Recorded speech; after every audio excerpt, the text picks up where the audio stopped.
Madden 17 was the last franchise mode I've played, and with Madden 23 recently being released on Game Pass and tried out to see what improvements there have been to the series in the past 6 years. Creating a franchise is similar in both games. You pick your team, choose who you want to be, a player, coach, or an owner. I understand that choosing a coach has more value than the owner in Madden 23, but for this video I will be the owner, as I've always chosen that in Madden 17. I want to try and keep this as a fair comparison. With that being said, why are there no real owners in this one? You must create a new one from scratch, whereas in Madden 17 you get to play as a real life owners at the time. Once you've created the franchise, you will be welcome to a new revamped franchise in Madden 17, which I thought was funny, and immediately there is a huge difference with the interface with the two games. Madden 17 looks really blue and bland. It feels sad to me, while Madden 23 is much more appealing to the eyes. Instead of continuing the blocky menu that was in Madden 17, they went with a drop-down aesthetic in Madden 23. Don't be fooled, because even though these menus have changed, they still do the exact same thing as Madden 17, which means it's still a slog to go in and out each menu. The only real difference is that instead of having to move across 3 different screens to view your roster, your coaching staff, or even free agents, it's all accessible through one screen in Madden 23, the game day screen. This is where you'll be notified about resigning players, upgrading players, scouting, and injuries, along with also being able to see the team you're going to play next. In Madden 23, they have added information such as standings, team ratings, stats, and the opponent's best players, while in Madden 17, you still get the notifications about resigning players, scouting, and injuries. The one thing missing was upgrading players. You can still do this, but in this version, you must manually go to the menu instead of being sent there through a notification, or if you're not simulating each week like I did, you automatically get pulled to this upgrade screen to improve your players' ratings after each game. You also get to see the team you're playing against. No ratings, stats, or standings, not to say you can't see standings, but again, you must manually search for it. The only thing I think Madden 17 does well on this screen is the stories popping up to keep you up to date around the league. There's an entire area dedicated to news stories, but it looks like a complete mess in Madden 17. All the national news and tweets are merged, and it can feel overwhelming as opposed to Madden 23. The Twitter feed is still there, but the news around the league is scaled down to almost be bullet points. You can see additional information when hovered over it, but both of these don't have the same impact that Madden 25 had in its newsfeed. Before I go on to the regular season, I wanted to quickly show season stats menus has not changed at all. Same with the owner's box, it has been mostly untouched, with the exception of removing some of the personalities in the game. You can also play only the moments, offense, defense, or the whole game. I believe this was the first time they introduced this. Now, the first thing I noticed in Madden 23 was practice, or weekly strategy. This is where you go over a game plan for the upcoming matchup. I really love the look of it, showing who to focus on and their team stats and tendencies for each down and situation. I also thought that choosing who gets the majority of the reps, such as starters, split, or backups, was really cool. I wish you could preset these so that I didn't have to keep switching them after every week during the preseason, but it is still a very cool feature.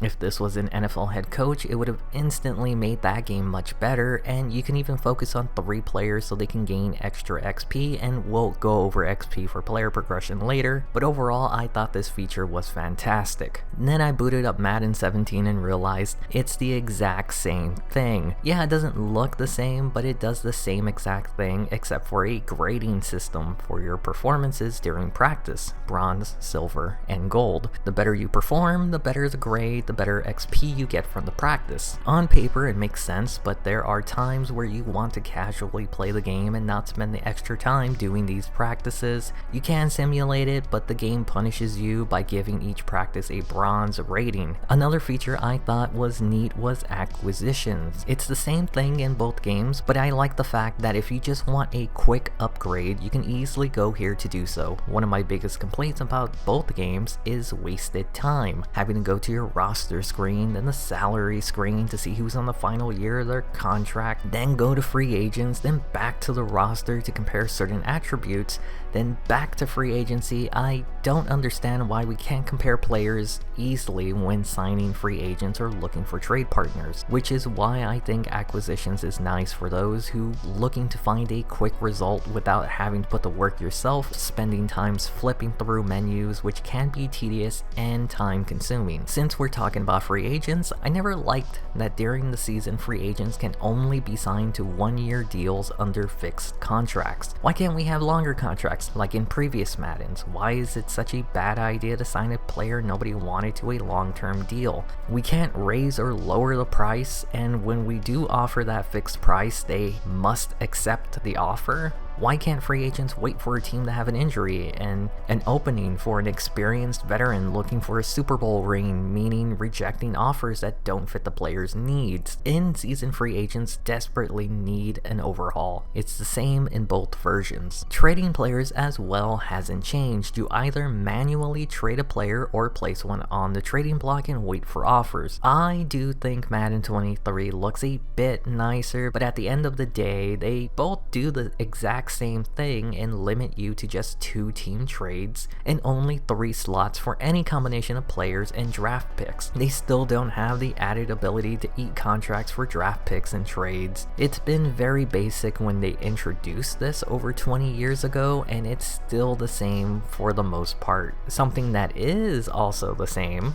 player morale. In Madden 17, it influences their ratings. Low morale equals to a lower rating, high morale equals to a higher rating. It's very much the same in Madden 23. Something that is in this version and not in Madden 17 is player motivations. It gives an idea of how much a player really wants to be on the team and what about the team influences their decision being there. This is important when it comes to re-signing players either throughout the year or at the end of the season, or even signing players during the free agency period. Speaking of signing players, both games continues the feature of re-signing players that was added in Madden 13. During the season, you'll be given chances to sign players who are on the final year their contract. They look nearly identical to each other. The main difference being that in Madden 17 you just offer contracts and hope they accept it. For the most part, the contracts they desire end up being the ones that they do agree to, while in Madden 23 you have different preset options: team friendly, neutral, or player friendly contracts that you can offer to the player. There are the motivations that I mentioned earlier, which does play a part in them wanting to return to the team. The problem I have with motivations is, unlike previous iterations of Madden,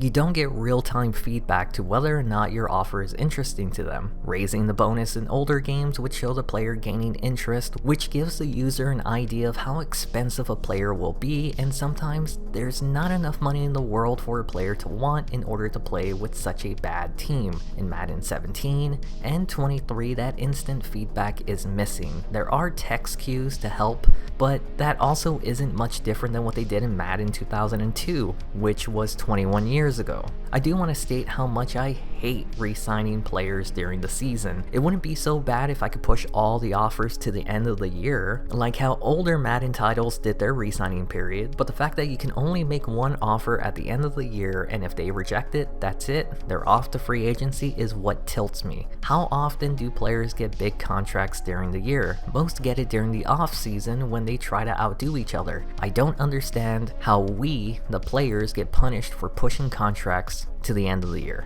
I don't have the patience to leave the signing menu to go to the roster menu just to compare ratings and to see if their backups can replace the player I may not be able to re-sign, then go back to the signing menu and do it again with the next player. Yes, you can see each position through the re-signing screen, but when you can only see 3 ratings and have to go back and forward through playing cards and stats in order to see how many years left on those players' contracts, it becomes tedious enough that mentally the game breaks you down, that you don't care enough to go through the process, and you end up giving an offer to a 3rd string player who's never going to see the field because you just don't want to put the effort anymore going through all the screens. The other thing you have to do each week, like resigning players, is scouting. In Madden 17, the scouting is pretty straightforward and simple. Each week you have a certain amount of scouting points. These points can then be used to reveal letter grade ratings for players in the upcoming draft. You can only reveal reveal 3 of these grades, and based on this information, along with the combine numbers and the projected rating, you can make an educated guess on who to select. Initially, I thought this was way too easy to select good players in the draft, because I thought you could just scout everyone, but you don't get enough points to do this, which means you need to be smart with how you scout. Do you scout an entire group position, or do you just scout the later rounds because you have different positions you want to prioritize? I will admit, it feels really satisfying to draft a player who has a developing trait of superstar or even quick. In Madden 23, scouting is very different, but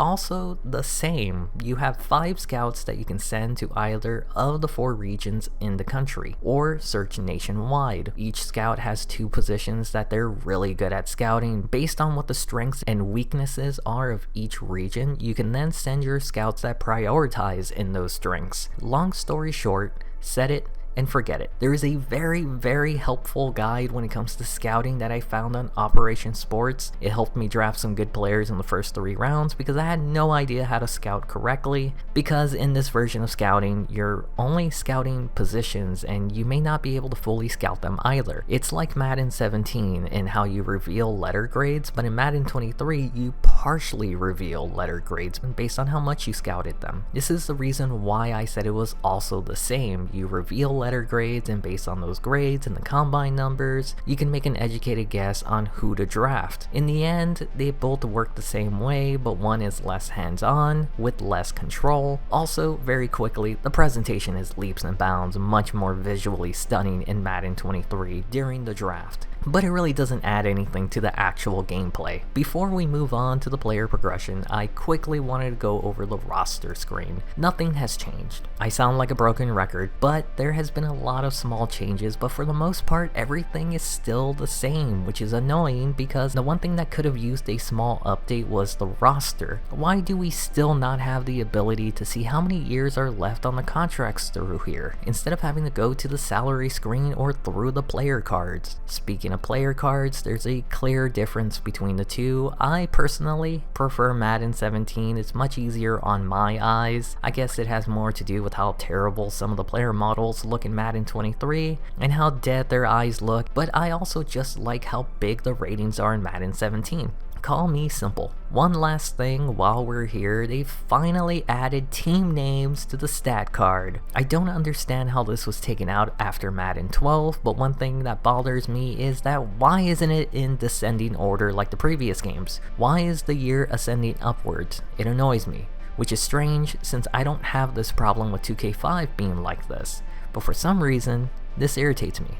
Also, where are the career totals? Moving on to the XP system, I will admit I absolutely hate the XP stuff in these games. I have never been a fan, and I personally feel like it ruins the game. That's just my opinion, and one of the reasons I don't like it is because of how expensive it could be to progress players. Even if he's having a good season, they may end up not getting enough points to improve. Stuff like this bothers me because if you're able to replicate Geno Smith's season in Madden, I doubt his ratings will improve as much as they did through the updates to the roster given from EA after each week. Players should progress through performance, and I understand they try to replicate that with the XP system. It clearly doesn't work well enough.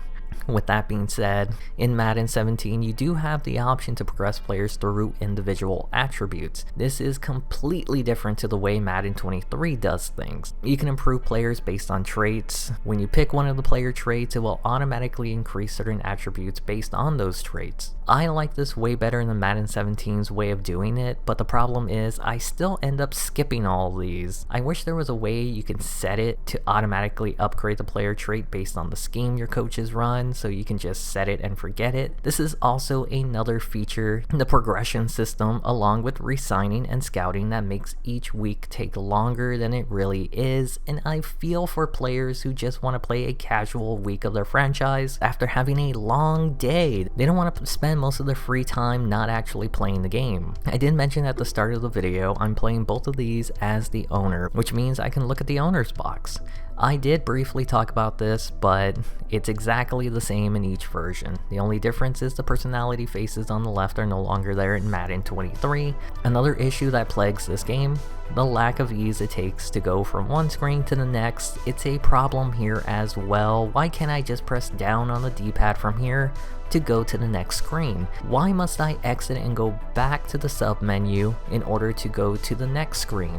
All this does is waste time and frustrates the user, which leads them, or at least me, to not want to look at this stuff ever again. You lose the attention of the user, and I'm starting to understand why EA doesn't even try to fix these things in franchise mode, when it's clear you're making it hard for long-term players to sit through these issues, and new players don't even bother. It's easier to say nobody wants to play franchise mode when you keep forcing us out with these problems. Another different thing in Madden 23, the coaches. You still have a head coach, but now you have an offensive coordinator and a defensive coordinator instead of a scout and trainer like in Madden 17. Each one has a skill tree that you can upgrade through the season. These upgrades give boosts to players and they don't regress either, which means you can fully unlock all the skill tree for each position in about 3 to 4 years, which makes it pointless to even fire a coach. The same can also be said in Madden 17. Your coach can earn XP and throughout the year unlock XP boosts for player positions, better negotiating skills, and retirement talks. I like the benefits in both games. Madden 23 reminds me of older games where some coaches gave certain position buffs, while I like how in Madden 17 experienced coaches can get more out of their players in practice and the reason why players would want to play with the team on a cheaper contract. I think they both do things well, but at what point do you keep your coach because you invested too much XP into them? Seems like there is no drawback to keeping them longer than you should. I mentioned schemes briefly, but I really don't go into detail about it. Each coach has their own scheme. This means they have a preference in what they want in their players. Both Madden 17 and Madden 23 have their own screen for this. It's basically the same thing with a few different types of traits in Madden 23, and it looks much better and appealing in Madden 23 as well.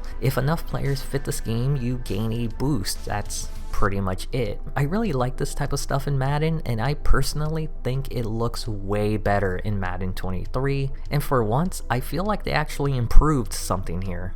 Before I talk about the last few things pertaining to the off-season that I didn't already talk about earlier in the video, I wanted to show that in Madden 17, if a player was injured, he could return early but risk injury. I don't know if this was taken out in Madden 23, as I never saw this pop up for me while playing. As much as we like to talk about player safety, I think we all know players will try to force their way back before they're ready. I think this was a neat feature that I'm sure the NFL took out, similar to concussion injuries, career-ending injuries, and helmets flying off in previous games. There's also a playoff bracket which shows the 7 teams that would be in the playoffs if the season ended now. My biggest problem with this is not being able to see teams who are still in the hunt. The Pro Bowl, the one problem I had in both games was when looking at the roster, it would be nice to see the team logo the player is representing. It would just be easier to count how many players you had make it if you saw your team logo instead of looking for a generic CGI image or a name. Retirements are also different, but at the same time, not really. Well, actually not at all. In Madden 17, you have to manually go to the transactions page in order to see who retired and manually go to see who on your team retired if you don't want to go down the full NFL list. In Madden 23, it sends you straight to that page. Not even on your team. The last thing I'm going to talk about is free agency. In Madden 17, there is a bid system. You have 3 weeks to make a bid on a player. Each offer is converted to a point system in order to see how close you are to any other team who also offered a contract. This can be exploited. If no other team offers a contract, then the free agent will automatically agree to whatever contract you offered, which means you can give a long-term minimum salary offer and they'll accept it as long as nobody else bids on them. And since there's no holdouts, you'll never have to worry. While in Madden 23, I never tried to exploit it, but it felt pretty much similar to resigning your own players. I also only targeted players who were interested in joining my team. The game did something right here with the interest bar. By having that be the focal point for the user, they can then use that as a way to direct where the user should go, such as signing the players that are most interested. That's about it. I'm sure I missed some stuff, but that's kind of been my experience playing these 2 different franchise modes, Madden 17 and Madden 23. I was hoping to see a huge difference, but nothing really changed, which is going to be interesting with the news of Madden 24 being a make or break year, and then focusing more on franchise mode. To be honest, I still had fun simulating through each franchise mode, but I couldn't handle the gameplay in Madden 23, so no matter how good franchise mode is, it might not mean anything if they continue to neglect the most important aspect of the game, the gameplay, or at least not having us spend so much time doing useless stuff like navigating menus. That's the end of the video. I hope you enjoyed it, and if you did, please consider pressing the like button. It lets me know you want more of these type of videos. I had a lot of fun doing the head coach video earlier, and you all broke the like button, which you can see here, and subscribe to keep up with any of the newest videos I upload. I do have an idea for my next one.